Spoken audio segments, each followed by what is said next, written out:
Hey there everyone, Afrodo Reviews here, helping you decide if that book's worth reading over second breakfast or deserves the fiery pits of Mount Doom. This is going to be a tag video. As I was editing my September wrap-up video, I noticed that a fellow booktuber, David's book review, which if you haven't checked him out or subscribed to him, I highly suggest it. He's a great guy.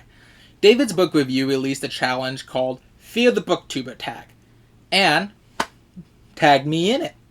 So, naturally, I'm ready to take the challenge and do this tag. I should have had some kind of grand moment there, but yeah, I'm going to do it. In this tag, I'm going to answer a series of questions based around fear and the spooky season. I'm never one to turn down any challenge, so I say, bring it. So the first question, what is my deepest, darkest fear?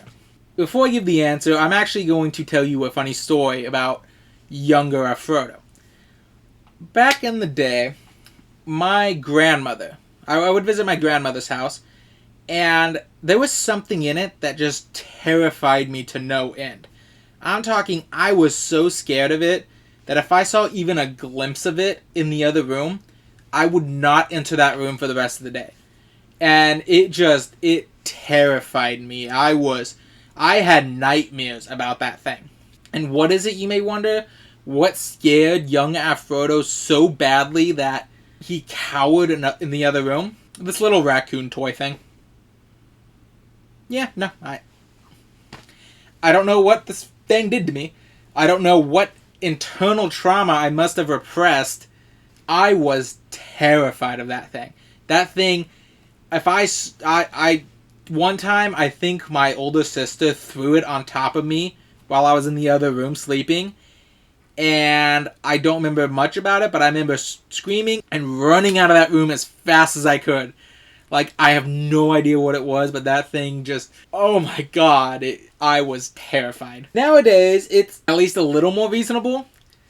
Honestly, my deepest, darkest fear, if we're excluding the existential dread of what happens after death, is actually a specific type of horror imagery within movies. And that is the kind of imagery from Samara in The Ring and The Grudge. And I'm not looking it up to figure out what her actual name is or what it originally started from. I'm not. It's so bad. I just, something about that imagery freaks me out on a very primal level. It's so bad that when they remade The Grudge in 2020, I couldn't even watch the commercials. Like, one of those commercials would come on, I'd be like, click, nope, I'm done. When I first watched The Grudge, albeit really young, and that was probably a really bad mistake, I was tormented by my little sister, who was like 4 at the time, because she would walk down the hallway with hair flipped over her face, doing I can't do the voice, and that's good, because if I did the voice, I'd probably freak myself out. But yeah, no, that's Afrodo's deep, dark fear when it comes to horror monsters. Yeah, I hate that. No. The second question. What is the scariest novel I've read this year, and who's my new favorite scary author? To be fair, until this October, I haven't read very many horror books. I think the total amount of horror books I've read includes The Relic by Douglas Preston and Lincoln Child, The Night Gardener by Jonathan Auxier, and no, I think that's it. Unfortunately, I'm not a huge horror buff when it comes to reading.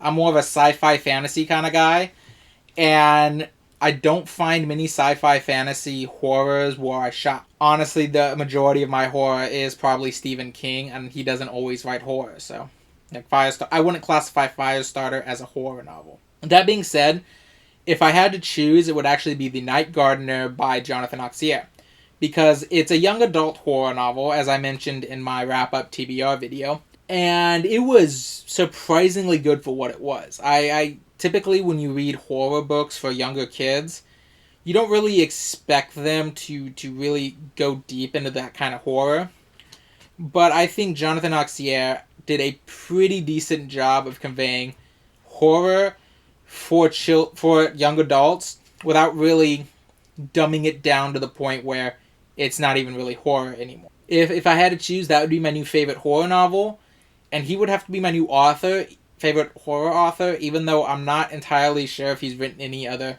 horror novels. Now, hopefully, by the end of this month, I'll have new suggestions to say. I'll probably bring it up in my wrap-up if I have to correct myself.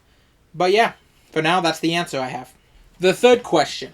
What novel am I scared to read? I'm going to give you two answers for this. The first is It by Stephen King. Now, the reason I'm scared to read this is twofold. One is that this was the horror book my dad always talked up. When we watched the Tim Curry version of It, he mentioned how, although he found the movie scary, he never really found it as scary as the book. And he always said that was because his own mind could do much worse than you could ever put on screen. And I can completely understand that. The other reason I'm scared to read this book is, look at it. Look at it. It's almost as, I think it's actually thicker than my hand. Oh my god. But look how thick it is. This copy right here is 1,151 pages of Stephen King. And trust me, I've heard about some of the things in this book. Oh, wow. Oh. Oh, yeah, no, I'm not doing that. Super uncomfortable. So, yeah, this book kind of scares me a little. Joking aside, a non-horror book that I'm actually scared to read is A Game of Thrones by George R.R. Martin. Now, this has a different reason behind it. When I first tried to watch A Game of Thrones on HBO, I personally didn't like it very much. There's a lot of reasons I could go into, one of which being I just did not like what it was doing to the culture of television at the time. You may not know what I mean, but it really popularized the anyone can die trope. And while that can work very well in certain things, a lot of fiction didn't utilize it properly. It wasn't so much anyone can die as it was will kill anyone for a brief bump in the suspense. It's scary not because anyone can die, it's scary because you know they'll kill off characters because they can. The real reason I'm actually scared to read A Game of Thrones, the biggest reason, is I'm actually scared I'll like it. And that's not, hear me out here. I know the current culture behind A Game of Thrones novel-wise. And I know George R.R. Martin hasn't finished it. And is very, let's say he's very withdrawn when it comes to how the updates on the final book's progress.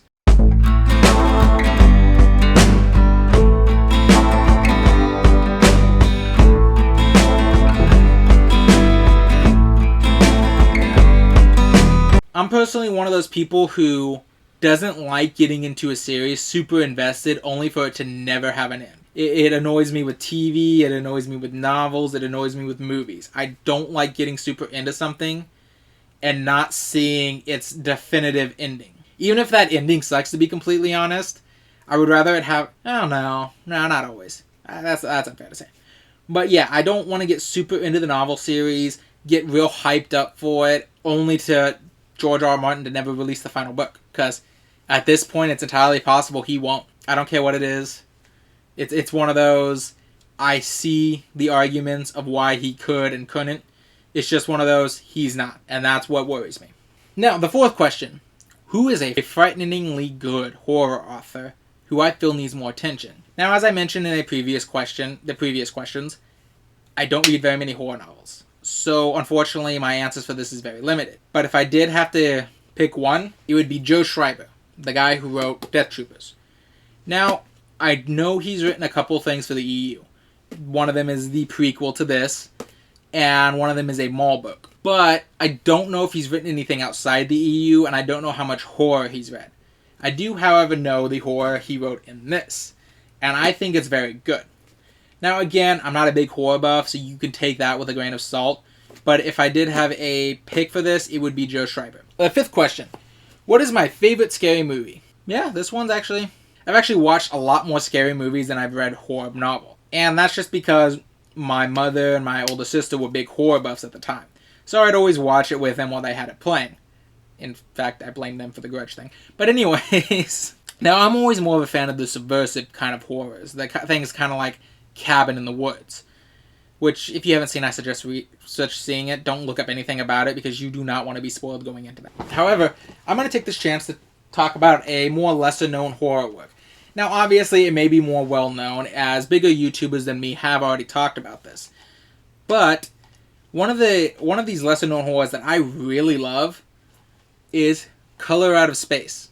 This is a movie that has it all, in my opinion. It's got great visuals. It's got a great story. It's based on H.P. Lovecraft, so it's got that going for it. It has Nick Cage in it. And best yet, it has a scene in there where I terrified my younger family members with. So yeah, this movie really does have it all. If they grow up and say, I can never do this because of my uncle, I've lived. That's what I got for my favorite horror movie. The sixth question. Whose channel produces the scariest videos? Well, while I'm tempted to shout out a bigger channel for old nostalgia's sakes, I personally actually think the best channel that produces scary videos and is a smaller YouTuber, which I think needs more attention, is Beyond Strange. Now, initially they started as Sit and Listen, a small booktuber, but recently she seems to have gone more into doing kind of a beyond belief, fact or fiction kind of style of work, along with recounting scary stories that have been told throughout time. And it's really good, and I do highly recommend going to check her out once you're done watching this video. You sit down and stay in this video until it's over. So yeah, honestly, I do think that they're one of the underappreciated horror channels that I know. Now, I'm going to specify that with I don't watch a lot of horror on YouTube either. So, unfortunately, that does also come with the same disclaimer that my horror novel questions have answered. The seventh question. What new horror tuber has a terrifyingly low subscriber count? Again, this is going to be harder for me because, like I said, in general, I don't follow a lot of horror channels on YouTube. Personally, horror, while I do enjoy it, is not the thing that intrigues me the most. And while I do know a couple that are criminally underrated, I've already referenced one of them earlier on in this video, I'm actually going to use this particular question to shout back to the person who created this tag and mention David's book review. Now, I know he doesn't necessarily count as a new horror channel, but he does have a frighteningly low subscriber count for his channel. And while it is much bigger than mine, I do think he deserves more because the content he makes is great. And he's just a great guy all around. So I do highly recommend that if you're not subscribed to David's book review, again, after you finish this video, go check out his channel and see if it's up your alley. He's a good guy. Eighth question. If I met Pennywise, what fictional character would he turn into?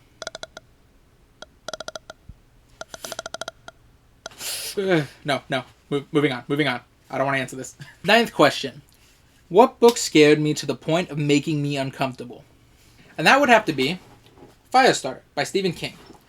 Now, I know I mentioned earlier in this video that this doesn't necessarily count as a horror novel, at least in my eyes, because it's not really about horror. It does have the distinction of being the book that I read that made me the most uncomfortable. Or more specifically, had the character who made me the most uncomfortable.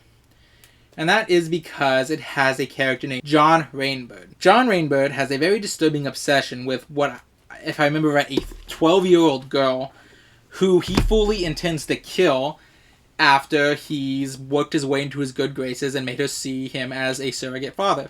In a bunch of scenes that is very reminiscent of grooming. And I'm positive that's what King was at least going for. And it was very uncomfortable to read, and I hate John Rainbird. So, if I have to choose one for this, it would definitely be that one. And the 10th and final question. Tag the scariest booktubers I know. Well, I have way too many to list off. But to give a few, David's book review. He's a great guy, and I've already tagged him earlier in the video. Books of Blood. While he has quite a few subscribers, I personally think he deserves more, and you should go check him out too. If you don't know, he's the one who's created the A to Z horror challenge that I'm doing this October. Beyond Strange. Although I'm not necessarily sure she's doing booktubing anymore. As I said, she seems to be doing more of a recounting scary real life stories that supposedly happen, along with being a spiritual successor to the Beyond Belief, Fact or Fiction series that I loved as a kid. Then there's, I'm not necessarily sure if they're horror, but there's Nymeria? I'm sorry if I'm saying it wrong. Nymeria, where she's a great booktuber, and she uploads her own poetry, and it's actually really good. I know I'm not necessarily sure she counts as a horror booktuber, but I'm tagging booktubers that do anything that I think deserve more. So yeah. Then there's Punk Rock Cereal Bowl. I only recently subscribed to him based on the recommendation of another channel, but from what I've seen, his stuff is really good, and I would highly recommend checking him out as well. And finally, I would like to recommend T.A. Summers, who is not necessarily a horror YouTuber, but she's also another booktuber, and from what I've seen, she only has about 5 videos, but a 6 subscriber count is way too low for her. So do me a favor and check her out as well. See if she's up your alley, and, subscribe. But for now, although I can think of a couple more I might want to tag, I'm going to end it there. I want to thank David's book review for tagging me in his, Fear the Booktuber tag, and I deeply enjoyed making this video. So, that's all I have to say. And for those of you who I tagged, feel free to make your own videos. I mean, I'm sure David Book Review would appreciate it. Until then, remember, with every book comes an adventure, and every adventure is worth having, even if it's a bad one.